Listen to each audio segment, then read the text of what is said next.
Ya, marhaba. Hari ini Ira nak memperkenalkan buah apricot kering daripada Al Sultan Food. Buah ini kami import daripada Turki. Ia dipetik daripada musim yang terbaru.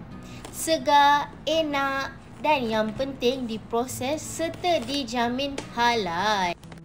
Lihatlah buah apricot Al Sultan Food yang segar ni. Teksturnya yang rangup apabila digigit dan dikunyah. Manakala isinya yang lembut, kaya dengan rasa mewah, menjanjikan kenikmatan sebagai snack yang lazat.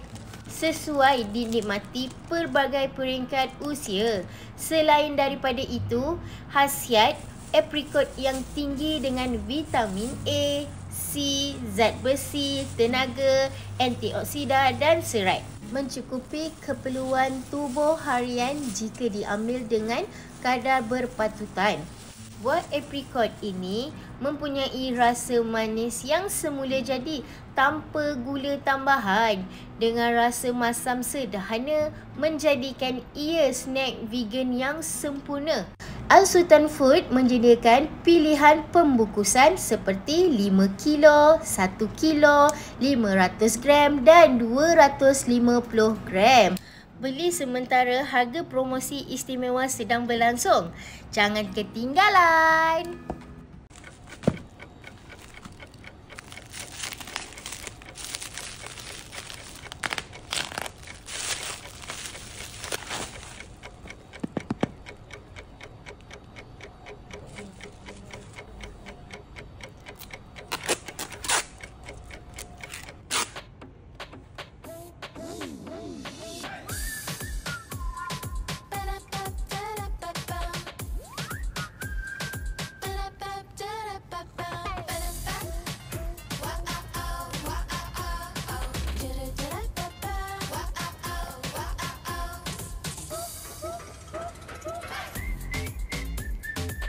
Satu karton produk ini adalah 5 kilogram. Ini dia punya cover dia. Okay.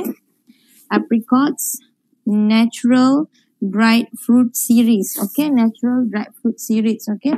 Apa yang dikatakan natural dekat sini ialah produk ini tiada rasa tambahan. Okay. Tiada rasa tambahan. Anda boleh tengok betapa cantiknya kita punya produk kita ni.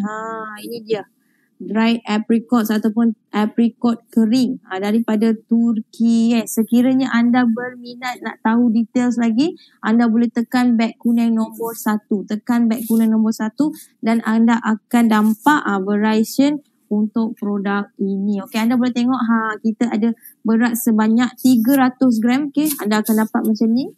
Okey, anda akan dapat bekas macam ni 300 gram. Okey, 500 gram. Ni 500 gram dan juga 1 kilo. Abang tengok, menyaksikanlah. Saksikanlah. Masya Allah. Nampak tak? Betul tak saya cakap? Sama kan yang dalam ni kan? Sama kan? Saya tak tipu. Saya kalau barang saya bagus, saya akan cakap. Nampak tak? Nampak tak? Yang ini waktu ni saya buat part time. Yang ni sekarang saya dah full. Nampak tak? Sangat-sangat cantik kakak abang. Kakak abang tak terliur ke tengok? Saya yang kat depan ni pun saya dah terliur kakak abang. Sebab buah dia sangat-sangat cantik. Buah dia sangat-sangat berkualiti. Unboxing.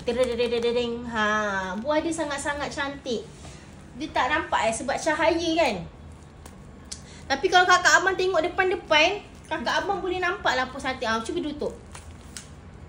Alah, dia tak nampak sangat, nampak gelap. Tapi okey. Okey, macam ni. Kalau saya tunjuk daripada atas macam ni, nampak Nampak tak? Nampak tak? Cantik buahnya. Buah dia sangat-sangat cantik. Korang tak terliur ke? Saya yang pegang ni pun saya terliur tau korang. Buah dia sangat-sangat cantik. Okey, yang ini ngam-ngam berat memang 500 gram. 5 kilo. Yang ni Yang ni untuk 5 kilo. 5 kilo bersih lah. Orang kata 5 kilo bersih. Sangat-sangat cantik. Buah kita sangat-sangat berkualiti. Berkualiti. Okey. Berkualiti. Okey, kakak abang yang mana nak tanya soalan tu naik.